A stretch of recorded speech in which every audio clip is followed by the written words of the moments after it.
పొట్టి శ్రీరాములు గారు చనిపోయే నాటికి ఇంటి ముందు గోడ మీద బొగ్గుతో పొట్టి శ్రీరాములను పొట్టన పెట్టుకున్న రాజాజీని ఉరితీయాలి అని రాశారు.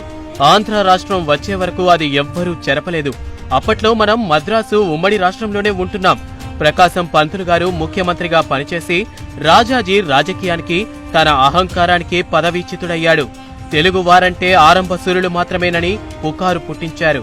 తమిళుల హేళనలు, దౌర్జన్యాలు మితిమీరిన మనల్ని తెలుగువారని కాకుండా మద్రాసీలు అనే పిలిచేవారు. స్వాతంత్ర్యం వచ్చాక కూడా మనకు గుర్తింపు లేదు. మద్రాసు మొదలు తంజావూరు వరకు తెలుగువారితో నిండిపోయింది. కానీ తెలుగుకు ప్రాధాన్యత లేదు. 1952 వచ్చినా ఆంధ్ర వాళ్ళంటే తెలియదు. మద్రాసు వాళ్ళమే మొత్తం ప్రపంచానికి. ఈ బాధ భరించలేక స్వామి సీతారాం అనే ఆయన గుంటూరులో ఆమరణ నిరాహార దీక్ష చేపట్టారు.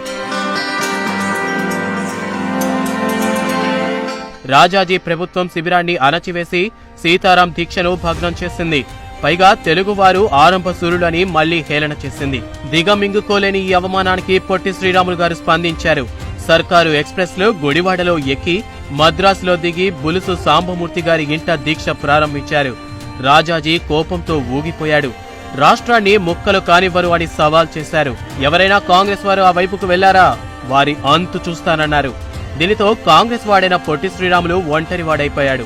ఏర్నేని సాధు సుబ్రహ్మణ్యం తప్ప ఆయన వెంట ఎవ్వరూ లేరు.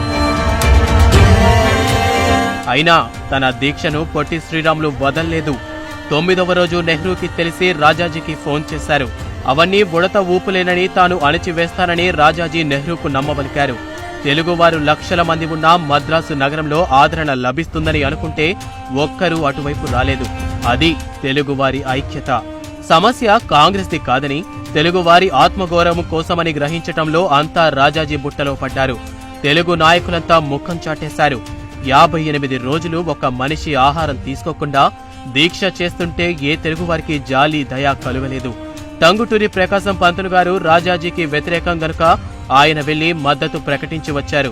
కేవలం తన బాధనంతా మిత్రులకు లేఖల్లో వెళ్లబోసుకున్నారు పొట్టి శ్రీరాములు. వారిలో ముఖ్యులు సాధు సుబ్రహ్మణ్యం గారి అల్లుడు ముసురూరి భాస్కర్రావు, కూరాళ్ల భుజంగం తదితరులు. పొట్టి శ్రీరాములు శారీరక స్థితి నిరాహారంతో ఎప్పుడో అదుపు తప్పింది. ఆ బాధ భరించలేక ఆయన గావు కేకలు పెట్టేవారు. పేగులు పుండ్లు పడి పురుగులు నోటి వెంట వచ్చేవి. కళ్ళు, చెవుల నుంచి కూడా వచ్చేవి. జీర్ణ వ్యవస్థ తిరగబడి మలం కూడా నోటి నుంచి వచ్చేది.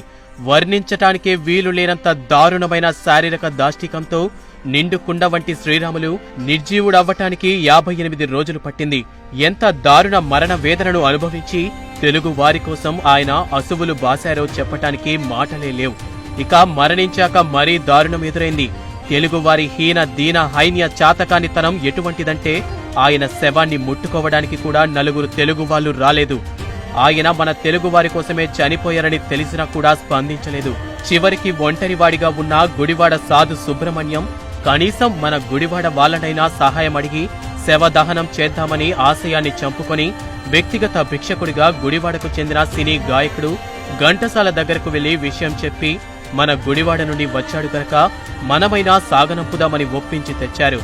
ఘంటసాల వెంట మోపర్రు దాసు అనే కళాకారుడు నేను గుడివాడవాడినే కదా, నేను వస్తానని వచ్చారు. శవాన్ని తాటాకులతో కాకులు పొడవకుండా కప్పివచ్చిన సుబ్రహ్మణ్యాన్ని శవం ఎక్కడా అని ఘంటసాల అడిగారు. ఒక్కొక్క తాటాకు తీసి శవాన్ని చూస్తున్న ఘంటసాల గుండె కరిగిపోయింది. మరణం ఇంత దారుణంగా ఉంటుందా అని హతాశుడైపోయాడు. ఎవరి కోసం చచ్చిపోయాడు ఆ దీనుడు అని కన్నీరు మున్నీరు అయిపోయారు. వాంతి చేసుకున్నారు. తెలుగు జాతి కోసం తన ప్రాణాలు దానం చేసిన ఈ మహనీయుడి శవాన్ని ఎవరికీ తెలియకుండా తీసుకెళ్లడం సబబు కాదని, తెలుగు వాళ్ల కళ్ళు తెరిపించడానికి ఈ శవమే దిక్కు కావాలని ఆవేశంతో ఊగిపోయారు. వెంటనే ఒక ఎద్దుల బండి మాట్లాడి శవాన్ని అందులోకి ఎక్కించారు. అప్పటికప్పుడే ఆసువుగా ఘంటసాల తన వీర కంఠాన్ని ఎలుగెత్తి తెలుగు జాతి పౌరుషం చచ్చిందని, చీము నెత్తురులేని తెలుగు జాతి కోసం అసువుల శ్రీరాములు నువ్వు అంటూ గొంతెత్తి పాడుతూ శవయాత్ర ప్రారంభించారు. గుండెల్ని పిండే ఘంటసాల మాటలు, పాటలకు మద్రాసు ప్రెసిడెన్సీ కాలేజీ ముందుగా శవం వెళ్తున్న సమయంలో విన్న కాలేజీ కుర్రాళ్లు పౌరుషంతో అమరజీవి జోహార్ అంటూ బండి వెంట అరుస్తూ యాత్రలో చేరారు. అమరజీవి మరణ వార్త టెలిగ్రామ్ ద్వారా ఆంధ్ర కేసరికి తెలపటంతో ఆయన మెయిల్ కు మద్రాసు వచ్చారు. సరిగ్గా ఆ సమయానికి శవయాత్ర మద్రాసు సెంట్రల్ రైల్వే స్టేషన్ కు చేరింది. శ్రీరాములు దారుణ శవ పరిస్థితిని చూడగానే ఆంధ్రకేసరి ఆవేశం కట్టలు తెంచుకుంది. బూతు పురాణంతో తెలుగు జాతి చేతకాని తనాన్ని ఆయన చీల్చి చెండాడుతూ పనికిరాని తెలుగు జాతి నా కొడక రా అంటూ పెట్టిన పెడబొబ్బలకి ఎలా కదిలారో లక్షలాది మంది తెలుగువారు. క్షణాల్లో మద్రాసు నగరం మంటల్లో తగలబడింది. షాపులు లూటీ అయ్యాయి.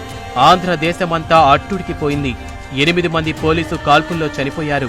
నెహ్రూ రాజాజీని చివాట్లు పెట్టి ప్రజలను శాంతపడమని, శ్రీరాములు మరణం వృధా పోదని, ఆంధ్రులకి ప్రత్యేక రాష్ట్రం ఇస్తామని పార్లమెంటులో ప్రకటించడంతో తెలుగు జాతి ఊరడిల్లింది. సాధు సుబ్రహ్మణ్యం గారే శవానికి దహన క్రియలు, కర్మకాండ జరిపారు. ఆ త్యాగజీవి కీర్తిశేషులు పొట్టి శ్రీరాములు గారి ప్రాణత్యాగం ఫలితంగా మనకు ప్రత్యేక ఆంధ్ర రాష్ట్రం ఆంధ్రప్రదేశ్గా అవతరించింది. మిత్రులకు విన్నపం, ఈ కష్టం మనకు తెలియదు. కనీసం మన పొట్టి శ్రీరాములు, ఘంటసాల, ప్రకాశం పంతులు గొప్పతనం మన పిల్లలకు తెలియచెప్పటం మన బాధ్యత. అమరజీవి పొట్టి శ్రీరాములకు జై హింద్.